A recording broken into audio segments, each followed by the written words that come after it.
Hello lovelies, how are you all doing today? I do hope you're well. I am, although I'm a bit hot. I know, crazy. And my knees are shot because I've been running around like a banana brain this morning. Oh my goodness, this week that I've got coming is, it's one of those, you know, it's a really itty bitty week.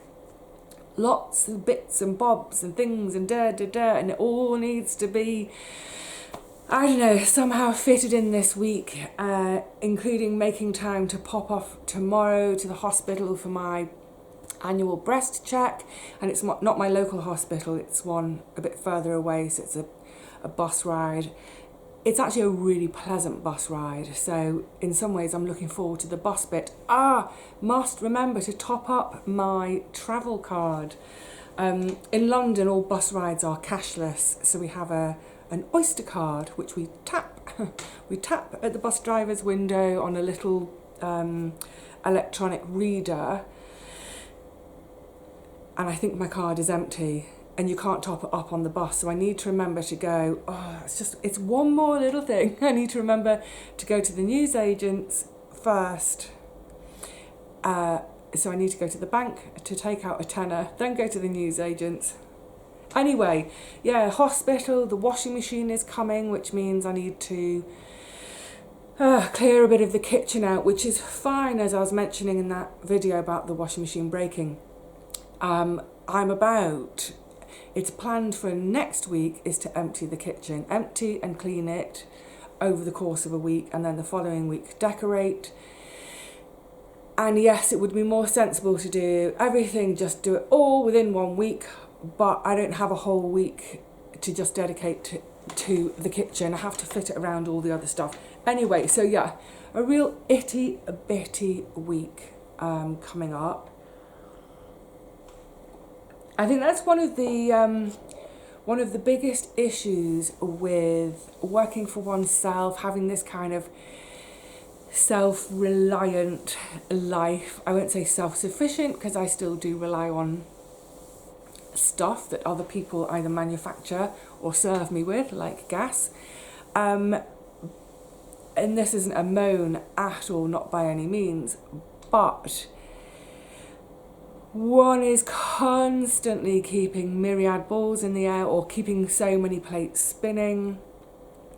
And it's really hard to kind of, say with sewing, it'd be great to sit down for a whole week and do all that sewing of what I want to do, get it all done in the space of a week. Brilliant.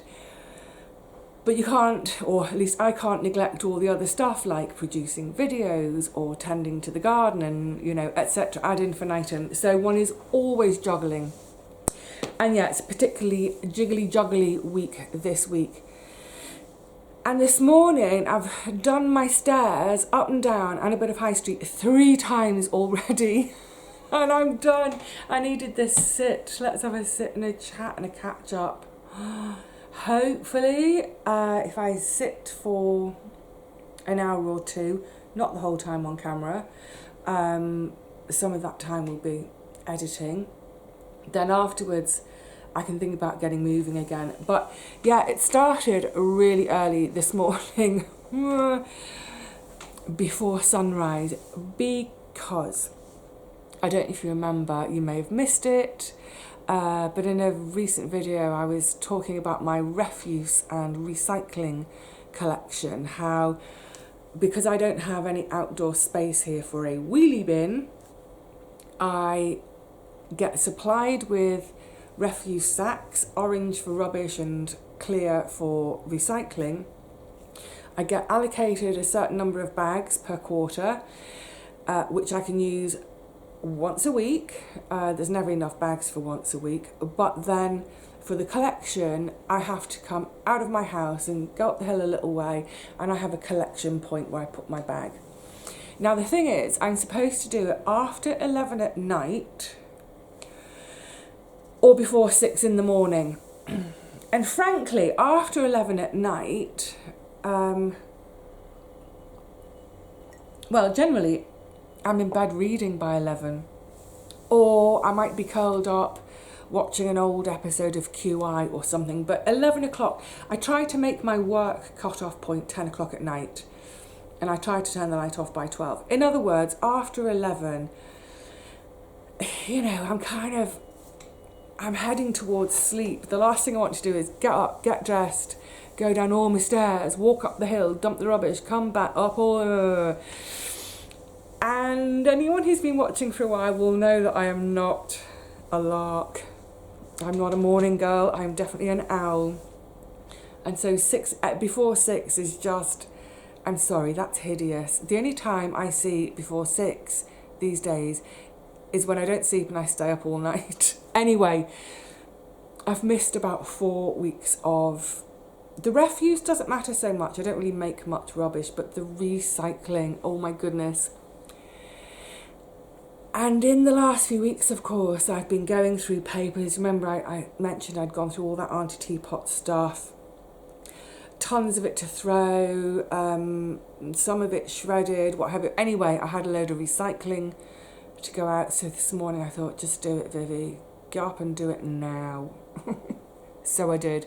I took one of my really, really, really big bags full of recycling down, put it on my collection point where there were already quite a few other bags gathered. So it's like, yeah, fine, dump it, come home, get on with a few other things, have my breakfast, made my breakfast, realised, at the weekend, on Saturday, was it Saturday? I'd gone and done a little bit of shopping, not much. I'm really trying not to do much by way of shopping at all at the moment because I've got plenty of stored produce, both in terms of my own vegetables, but also plenty stored in terms of rice and lentils. I've got more than enough rice.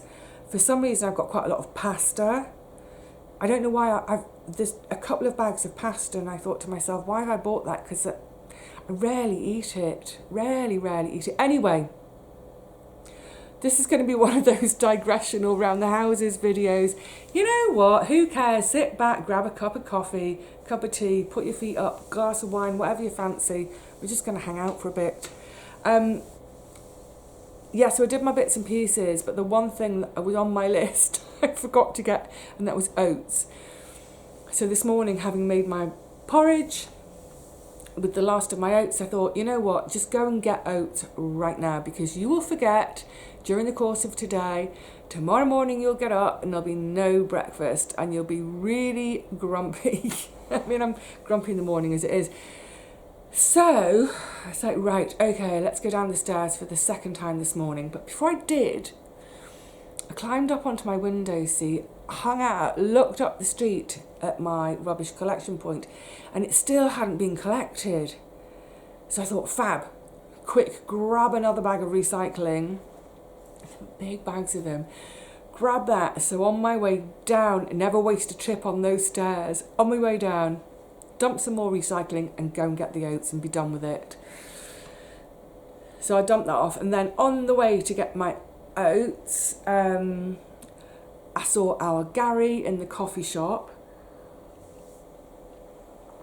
Now, I'll come back to today in a second, but about a week ago, Gary and I have been texting and calling each other like mad, trying to coordinate time to see each other. We just keep missing each other. And I've got a book I want to give him. It's the Cockshut Wood book, the John Lewis Stemple that Sandra so kindly gave to me.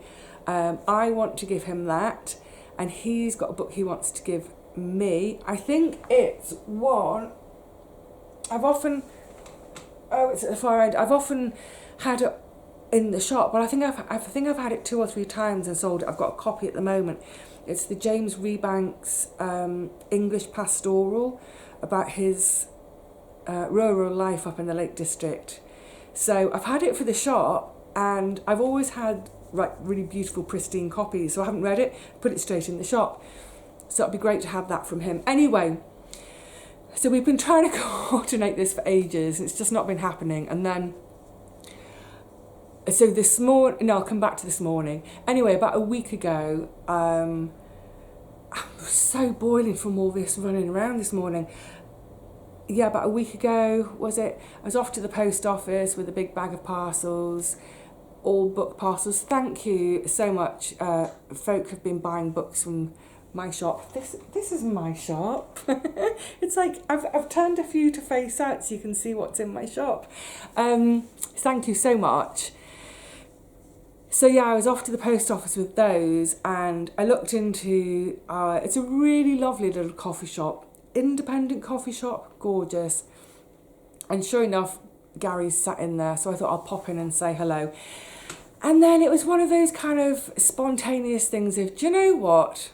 I'll get to the post office in a minute. Let's just hang out together for a while. Because so often we're like ships that pass in the night. So I ordered a hot chocolate. So remember I was saying my no spend January, I ended up spending a tenner on a couple of pints at the pub with a friend, and don't regret it, loved it. And besides, my shopping bill had been so low, that kind of, you know, sort of came out of my shopping in a way. Likewise, this month I'm really not spending, so I'm absolutely boiling. Let me have a fan. I need someone sitting next to me to fan me, please. Yeah, so I had a hot chocolate. We hung out for ages, just talking. We can both talk. Anyway, it was really lovely. But on that day, because it was unplanned, neither of us had the books to swap with each other. Back to today, going out to buy me a bag of oats. I mean, it's ridiculous, isn't it? It sort of feels like that's a bit of an effort, the stairs and the high street on my knees just for a bag of oats. But A, I didn't want to forget, and B, kind of doing two birds with one stone by taking the recycling out. But because of the time of day it was, I had a sneaky feeling Gary might be in there for his morning coffee. So on the off chance, I grabbed that book I wanted to give him. And anyway, yeah, sure enough, he was having a coffee, so I popped in with the book. I didn't have a drink on this occasion, and I said, no, I'm not stopping. He was just at the counter getting served. He was going, go on, have a chocolate. No thanks. Have a coffee. I don't drink coffee, Gary. You know that. Have a peppermint tea. No, stop it. No, I'm not staying. Anyway, so I handed off the book to him. He's really pleased with that. And we had a little bit of a chat. Oh, we were talking about one of the books I'm currently reading, which I can't wait to tell you about because it's amazing. And I think it's an important book as well. Chatting about books, as we always do. And then obviously chat turned to the garden. When are you next in the garden? When are you next going down? We tried to, you know, coincide it so we've got company and just, you know, friendship. So this came up also off the back of my tour video. When I was editing that video, once I got back home and I was editing it, and I was looking at the potato bed, the ex-potato bed, which by nature of having had potatoes in it means it's had a couple of thorough digs. It had a thorough dig last March, April time, in order to create the trenches to put the spuds in, and it's had another thorough dig over the course of sort of end of November, December and into January, where I've been digging the spuds up again. So it's quite loose, fluffed up soil. And as I was watching the video, I was suddenly thinking, do you know what? I've had zero luck with carrots for the last, I think it's for 3 years now they failed me. I think I've got some seed. You know what? That bed's pretty much ready to go. I'm going to chuck some carrot seeds in. And then someone mentioned that in comments. It was like, you read my mind, because that's exactly what I was thinking. So that's the plan. I can't remember what I've got by way of carrot seed. I definitely don't have parsnip seed because I always do that fresh each year. But I'll have a little rummage in the seed box. And for that bed, I'll have a think about something that can be started as we go into March. It's still a little bit cold. But in terms of fluffiness and moisture, that soil is great. It's just begging for something to be put in there. The reason I'm mentioning that is because that was something Gary and I got on to talking about this morning, of course. Books and garden. So anyway, yes, got back with my bag of oats. Oh, and just as this was really cute, I was trying to leave. I mean, listen, I know I'm a chatterbox. You think I'm a chatterbox? Oh my goodness, spend some time with Gary. He's even more of a chatterbox. So I'm in the doorway with the door held wide open. It's fine, it's such a sunny morning. The sun was streaming in and it was warm. So I wasn't bugging any of the customers with a cold draft. But I stood there and going, yeah, Gary, I'm going now. And the next thing is the postie tries to come in through the door. And bear in mind, this coffee shop it's my next door but 1, 2 or 3 neighbour. I can't remember how many along it is from me. But as the postie came in, he said, Vivi, can you get out of the doorway, please? I was like, oh, morning. I said, anything for me? Anything in the back? Nah. Anyway, it's just sweet. It's just sweet, life-affirming encounters. And as I left there to go then to buy my oats, another couple of doors down is our cobbler, and he was standing in his shop doorway just lapping up the sunshine this morning. So I said, morning, how are you? I don't know how I ever got onto it with him, the cobbler, but I know that he's vegan and he knows that I grow my own veg. So often when I'm passing, if he stood in the door, he'll ask about the garden. I don't know how it came up. Maybe I've gone in there to get a key cut and I've got a pumpkin tucked under my arm or something. I don't know. Sometimes I do feel like I live on Sesame Street though. It's cute. Anyway, so more to get on with this afternoon. Oh, and then I came back, but then I went out again. Because I had a couple of lamps to take to a charity shop, but I had to take them to a particular one because not all charity shops will take electronics. So they've gone off this morning. And I think, I'm not sure, touch wood, I've got my little table there. I think I have now got rid of everything that I want to get rid of. Let me just check this focus again, hang on. As I was saying, I think I have now pretty much got rid of everything I want to get rid of before I move, in terms of things going to charity shops, things I'm selling, masses and masses of paper thrown out, shredded, what have you. I do still have some things to sell on eBay, for example, but they're not things I want to tackle before I move. They're things which need time and attention. And frankly, I just don't have that at the moment. Just trying to juggle too many things. So that's fine. They're not taking up a huge amount of space. Yeah, but otherwise, I've just caught something out of the corner of my eye which needs to go to a charity shop, which I'll tell you about in a sec. But in terms of like a really good rummage through it, I mean, it's done. It's done. When I actually come to pack, there may be the odd 1 or 2 bits and pieces. And in the meantime, there may be the odd bits and pieces by way of a book that I read, that I take there, but it would literally be a book that I take along there if I don't have a friend to give it to. So yay, those lamps going this morning to the charity shop, and I've just remembered, because it's out on the landing, I'm going to put one more pinboard out on the street tonight or this afternoon, and then someone can take it, help themselves.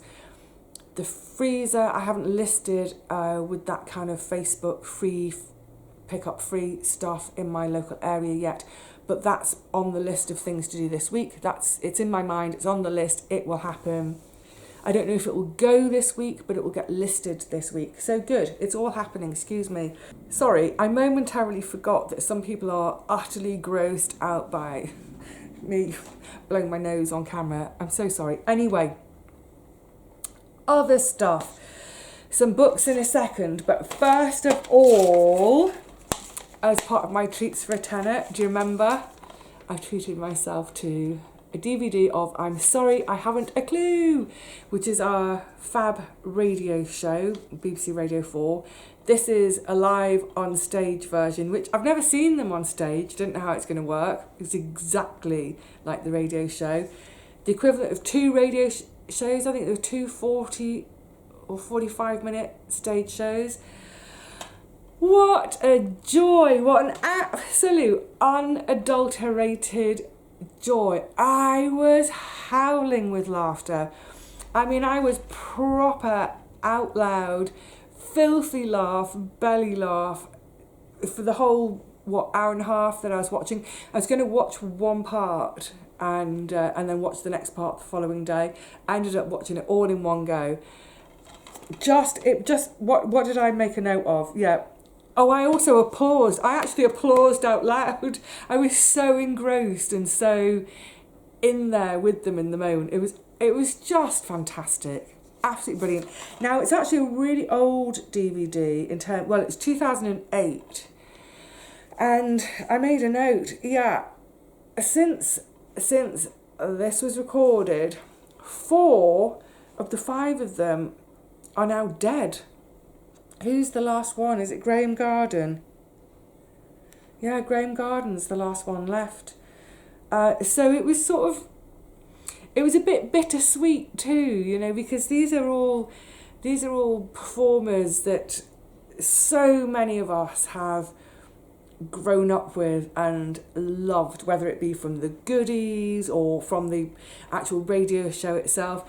So there was a kind of little kind of sad they've gone, but on the other hand, how great to have part of your life forever on a DVD for other people to see and to laugh hard at. I was gurgling like a semi-blocked drain by the end of it. Loved it. So you know what, a quid. So the charity got a quid and I got just like enjoyment that's priceless. This will go back to the charity shop, they can put a quid on it, and someone else can have that kind of just priceless joy that I got from it. So I would highly recommend, if you're a fan of Haven't Got a Clue, I haven't a clue, and you see a DVD of it, grab it, because it's so much fun. It's weird because it follows it's all the same games that we get with the radio shows, but of course we can see them and we can see them laughing at each other and egging each other on. Marvellous. Loved it. That was, what an absolute treats for a tenner. Brilliant. Now the other day I was mentioning, there are people say, well, get rid of all your books, they're in the way. Firstly, they're not in the way, they're very neatly out of the way, they take up no space, really. And I was saying how I sometimes go back to books. It's true, there are some books that I go back to, sometimes 3 or 4 years later, sometimes 3 or 4 months later. There are some books I go back to once or twice, there are others I go back to over and over again. And you'll remember, I don't know the year it came, but I talked about it so much at the time and I've talked about it subsequently. Braiding Sweet Grass, Robin Wall Kimmerer. This is a present from Sarah. Sarah, thank you so much if you're still watching. I don't know if you still watch, because this was about 4 or 5 years ago. I loved it at the time. I read. You can see. I don't know if you can make out. There's mud on the cover there. There's more mud on the back. The bottom, which you probably can't make out, is quite grubby because it's been backwards and forwards with me to the garden as well. And I have sometimes finished a gardening session, sat outside the shed and just opened it at random. There are a few. I don't normally do this. I don't recommend it, but I don't know if you can see there's some dog-eared pages. That's really naughty. So it's wonderful to dip into. It was a proper seminal read for me. I highly recommend it still. Never mind book of the year, it's one of those books which might be one of my books of my lifetime. The reason I'm mentioning it is because finally I found another copy of it to put into my shop. So there is a copy. It's a little bit, I don't know if you can see on the, it's at some point, it's either been squished on the corner like that, or it might even be that that corner just got a little bit damp at some point. It's not been soaked, doesn't affect the pages. You know, I like to fantasize with secondhand books. I like to imagine the life they've had before. And because this corner's, it's just, the pages are just slightly puffed a bit, if that makes sense. And I was imagining to myself, some other lass who lives locally, I found it locally, there's some other lass just like me, and she's said, oh, you know what, stuff it, I'm going to get out of town for the day. And she's gone somewhere to a beach, and she's gone for a swim, and she's got out from her swim and had a bit of a read of this on the beach, and she's gone for another dip, and then she's thought, oh, it's time to get back home, back to London. And she shoved the book and her towel in a bag, and the book got a little tiny bit damp from her damp towel.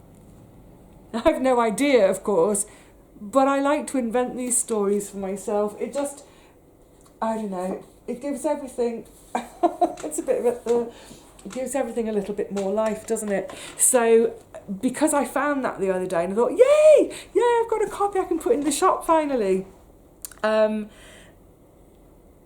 It meant that, of course, curiosity got the better of me. I got my copy back down off the shelf, so I've been dipping in again recently, and it's been utterly lovely. And then I'm so excited. Do you see this one here? Animal, Vegetable, Miracle. Okay, my copy is further along the shelf. I'm never getting rid of it. Like Braiding Sweet Grass, it's one of those books I like to dip into again. And again, it was a real kind of, moment of reading. And it will be one of my books of my life, you know. Bury those two books with me as my grave goods when I go, with a trowel. So I'm chuffed to have a copy to sell. I'm sure some of you may know the book, some of you may not. In essence, she and her family decide that they're going to try to live all the food they eat. So firstly, they're going to eat seasonally. They're going to try to live by only what they can grow or that they can find within their area, so local producers. It's so lovely, and it's got a wonderful sort of cozy, family, secure feel to it, but there's also her sort of scientist research brain. Fantastic. I think I'm going to have to reread it very soon. But never mind rereading, I have been doing some reading. Clock. Right. Okay, first of all, I'm going to tell you about one that I gave up on, which happens so rarely, so rarely, and it might surprise you, but I was just looking, I read 79 pages and I thought, never mind. And the thing is, I've got this in my shop too, but someone else will love it. I picked up and started on H is for Hawk by Helen MacDonald. It's been out a while now, I think 2016-ish. So I know some of you will have read it. I've got friends who've read it, who've really enjoyed it. So why did I give up on it? I think, again, it may just have been my mood at the time. I'm a little bit restless at the moment and distracted and, but I found it a little bit slow going. Now, there is quite a lot of chat, a lot of writing in the beginning about T.H. White, who famously wrote The Goshawk. You may know him better for The Once and Future King and The Sword and the Stone, which are T.H. White's takes on the Arthurian legends. So there's a lot of chat about him and sort of biographical chat, and I actually quite liked that because I really knew nothing about T.H. White. and having read it, I feel sad. I feel sad for the guy. It does seem like quite a sad life. So that was interesting to read. But overall, I just found it a bit slow going, a bit heavy going. And then something happened, something switched in my brain, because I love birds of prey, falcons, all of them. And I've a couple of times in my life, I've seen falconers working with their birds and been, just enthralled. These are magnificent creatures, and to be able to see one relatively close up, it's just amazing. But as I was reading it, she's talking about taming this bird. She's basically breaking the bird. And as far as I got in it, she's keeping this bird in a room in her flat or somewhere, I'm not sure. But the curtains are closed, the bird is hooded, and she's working with it each day. She gets it on her arm and it's trying to get off, and then she'll take the hood off, and every time it sees her, she's talking about how it's filled with terror, and, they're going to get there eventually. But I just became really uncomfortable with the whole thing of thinking, it's not a wild bird, it's been raised, it's been bred in captivity, but even so, I just felt really uncomfortable with this idea of this poor animal, this poor bird in a room, in a darkened room, and she's not covering up for it. It's terrified of her. I don't like that. I didn't like it. And it was making me feel so miserable and uncomfortable. I thought, you know what, there's no point in reading it. I will never, ever forget the day in real life when I saw a golden eagle. It's the only time I've ever seen one. It's possibly the only time I ever will see one. But it was the most breathtakingly, spine-tingly, exciting, mesmerising moment in my life. I may well have stopped breathing for about 10 minutes. I was with my then partner. It was late afternoon. It was about 3:00 in the afternoon, the week before Christmas, and we were driving from Glasgow up to Oban on the west coast of Scotland. So we were driving that long drive up the side of Loch Lomond, and I saw it in the top of a tree. There was no one else on the road. It was kind of weird. So I said to him, I said, oh my God, Courtney, I could hardly get the words out. So I slowed right down, and it was just this huge creature in the top of a tree. And then it took off.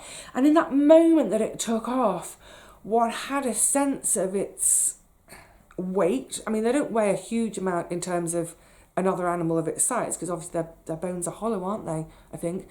But just that moment of takeoff, this sense of its weight and its size and its power and strength, it's phenomenal. And then it sort of came down from the trees. Now, it was the most perfectly still day. Like I said, it was the week before Christmas, so it must have been about, I think it was about the 19th of December. There wasn't a breath of wind, so there wasn't a ripple on the loch. The loch was it was mirror-like, and we all talk about that, don't we? But it really was mirror-like. So as this bird came down, it sort of swooped and then sort of went shooting up along the loch with its perfect reflection. Everything about that moment was, I can't even put it into words, I'm going to get emotional. It was so magnificent and perfect and free and powerful, and so having seen that amazing animal in the wild, to then think of this goss anyway, so I gave up. Someone else may like it. It wasn't for me. I did think, never mind from that kind of moral point of view, I did think it was quite, I just felt bogged down in it. It didn't feel, it felt heavy. It was a heavy read. That I want to talk about a different day, because there's quite a lot to talk about.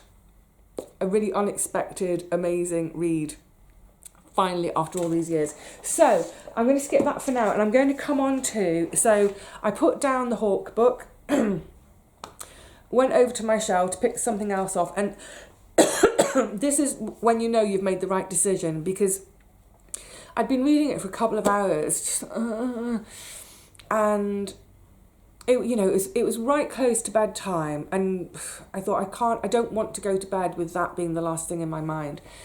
So I popped over to my shelf, grabbed a book, and within the sentences of starting it, I was loving it. So it was exactly the right decision for me to give up on that. So the book I picked up instead was The Penguin Lessons, A True Story. Oh my goodness. Okay, so on the cover it says delightful and charming. That's the perfect way to sum it up. It's gorgeous, and you know when you see on the reviews on the back of a book, and someone will say, made me laugh out loud, and then you read it, and I rarely laugh out loud to a book. I do express emotions, and I have emotions with books. I'm more likely to cry at a book than laugh out loud. With this book, by the way, I did both. There was one moment in particular near the beginning when I let out the most giant, kind of somewhere between a snort and a laugh. If anyone could hear me in that moment, they think, what on earth's going on? And then towards the end, you might need a handkerchief. But essentially, this is a young man in the 70s.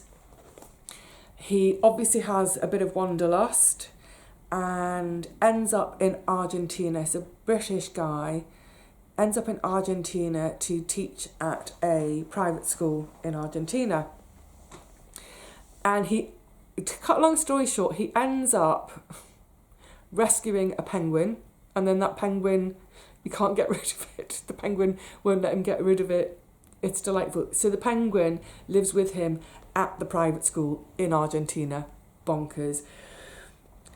Now, what's quite interesting is it's the 1970s in Argentina. This is a crazy time politically. So, of course, inflation, crazy inflation. He's told, when you get your wages, spend them all that day, because tomorrow they'll be half the value. So you've got this inflation that's out of control. And, of course, during his stay, there's the military coup. It's a kind of scary, bonkers time. So mixed in with the whole penguin at the school story, we've got this background of the politics of the time, but also he does get out and about a bit, so we get a sense of place, of the landscape, of other towns or the town. What it made me think afterwards is that it's like, I can imagine him, I think he got this book written, it's only in the last few years. When was it written? I can't find it, I won't spend too long looking at it. But let's say he wrote it 5 years ago, so he would have been maybe in his 60s, I'm not sure. But it made me think of, it's as if he's gone to the pub to meet up with his mates, and they've said, what was it like when you were in Argentina in the 1970s? And it's all his memories coming flooding back. So it's his memories of the coup. It's his memories of money and inflation. It's his memories of the countryside. But essentially, it's his memory of living with his penguin at the school. It's kind of bonkers. It's quirky, and it is utterly joyful, life-affirming and charming. And there's a moment towards the end with one of the kids that made me, I'm going to get all weepy now. It made me sob from the sheer delight of it, and that reminder that, sometimes the thing that is needed to unlock a person isn't, you know, some highfalutin clever words, da da da. The thing that's needed to unlock a person can be as simple as a view in nature, or experiencing a close-up relationship with a plant, or experiencing time with an animal. It's gorgeous. I highly, highly recommend it. Oh, loved it. I am going to send this to someone who I think will really, really love it and will appreciate having a read of it. So that's not going in the shop. I need to just dab my eye a bit. It's happy joy tears. That's what I mean about you may need a handkerchief at the end. And then finally, Esther, excuse me, I'm going to have a slap. And it's got to be finally, because I can hear my phone buzzing like mad. So I haven't finished this yet. I'm a chunk of the way through.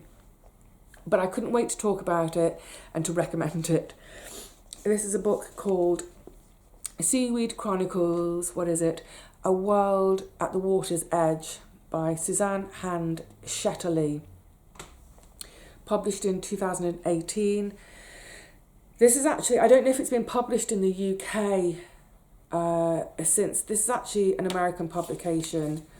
I don't know how my sister got hold of it, but it was a present from my sister a couple of years ago.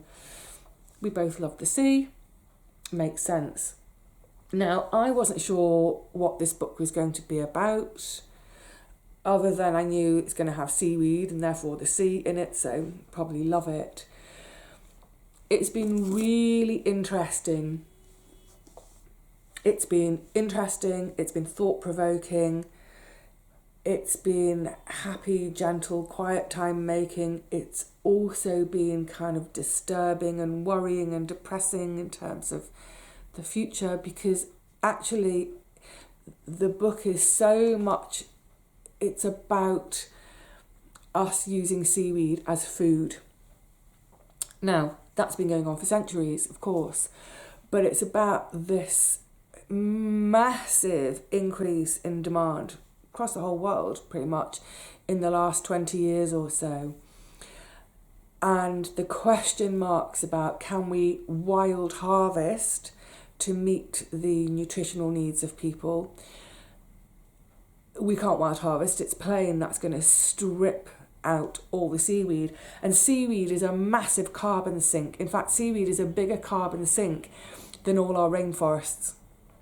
So this is a precious, precious environment. So there's this, it's a huge dilemma, a toss-up between, you know, people need food, because basically what we've been doing is pretty much raping and pillaging and just taking everything and leaving nothing behind. And, you know, we've depleted the card. Okay, what can we move on to next? And we've depleted our fields, so they're now dust bowls which need hideous amounts of fertilizers and to make them work. What else can we take? Oh, I know, we can take seaweed. So that's the kind of like the neggy, depressing angle. But what's lovely about this, she lives in Maine, so the vast majority of this is about Maine, Maine as in on the Atlantic coast of America. And it's about her encounters with all sorts of scientists, researchers, the people who are trying on a really small scale to see, is it possible to feed the world with seaweed without A, stripping the oceans of it, and it's not just about removing the seaweed as a carbon sink, but about all the other animals who are massively reliant on it. Is it possible to farm it? And is it possible to farm it in a way that also won't negatively impact on the environment? And what the whole thing comes down to over and over again is it's about how massively delicate the balance is of these kind of I've just forgotten my word for a minute, these sort of pockets of I can't think of my words suddenly. Our environments, these environments. Let's just say environments. My words. That phone has just distracted me. Sorry, but yeah, how incredibly delicate the balance is that in these different environments, that if we take one thing away, and let's not even say with the seaweed, but if we take away one type of whale, if we overfish one particular type of whale, what is the knock-on? And the knock-on can be that actually we lose seaweed because, as she explains at one point, because that whale diminishes, then the orcas, the killer whales, aren't feeding on that kind of whale. So they've got to feed on something else. So, they start to feed on the sea otters. Now the sea otters, but in their turn, feed on the urchins, which feed on the kelp beds. So if the orcas are eating the otters, there's no otters. No otters means there's no one to eat the urchins. The urchins proliferate and they eat the entire kelp bed. So there's no kelp. So it's how all one thing that we do, all these different knock-on effects. And that's why I say it's one of those books that's kind of, at the same time, it's a bit sort of worrying and it could be depressing, except throughout she's meeting people and talking to people, and they are our hope. They are the people who are taking time to really study everything about that micro or macro environment, to try on really, really small scale to see, if we do this, will it work without hurting? And of course those things take time, and it's a case of will we all give them time to work it out, or will we demand? Because the other thing about these scientists, researchers, tiny at the moment, farmers, is they're doing things slowly and with not much money. But of course, these great giant food manufacturers, producers, they have money. With their money, can they come in and sweep down and just buy that whole chunk of area? Is money gonna be the thing that people go, oh yeah, okay, well we'll go for the money instead, and therefore lose? Anyway, you see what I'm getting at. That it's wonderful. I mean, I think it's a book that everybody should read. We should all, I hope the youngest generation are doing this now, is just questioning, where has everything come from? At what price? Because we think generally, I think most of us think most of the time in terms of only one price, and that's the pounds and pence ticket price. We don't think about the price for the future. But I just thought this was a wonderful quote that I'd like to share with you. She says, it's a quote from Aldo Leopold, not someone I know. I need to go and look them up. And this kind of says it all. Our tools are better than we are, and grow better, faster than we do. They suffice to crack the atom, to command tides, but they do not suffice for the oldest task in human history, to live on a piece of land without spoiling it. Food for thought in many ways. So I'm really loving it. I definitely recommend it if anyone is interested. I think actually, something like braiding sweetgrass that I was just talking about, animal vegetable miracle, they sort of go together really well in a way, because it's looking at, where does our food come from and how, frankly, there are too many humans on the planet. It's unsustainable. How on earth can we feed everybody with the resources that are left without destroying any more of those resources that are left? So yeah, if you see it, if you spot it, if your library has it, grab it, give it a read. It's only a little book, and it's a beautiful book as well. It's one of those books that's beautiful to read. It sits so beautifully in the hand, I know that may sound daft, but it matters. So yeah, that is going to go back on my shelf. It's the sort of book that I will lend to friends, but always ask for it back. But yeah, I loved it. Right, I've just seen the time, so I really need to wrap it up, don't I? Now, I did mention things like I was going to do a video about cleaning baskets. That is on the list of videos to do. We're going to do a bit of cleaning, different cleaning that day. I need to clean some books. That's a delicate operation. I'll share that. They're all... Everything is going to happen. I just don't know when.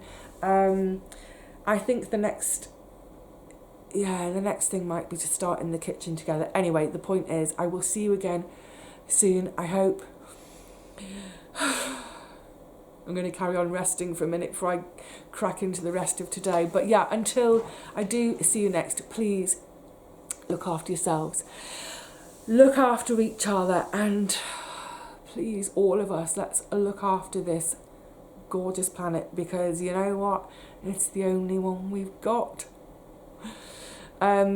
Okay, I will see you all again really soon. Enjoy the sun if you're getting it as well as me. I'm really boiling today. My cheeks are flushed. Yeah, shut up, Vivi. Lots of love to you all. Cheerio.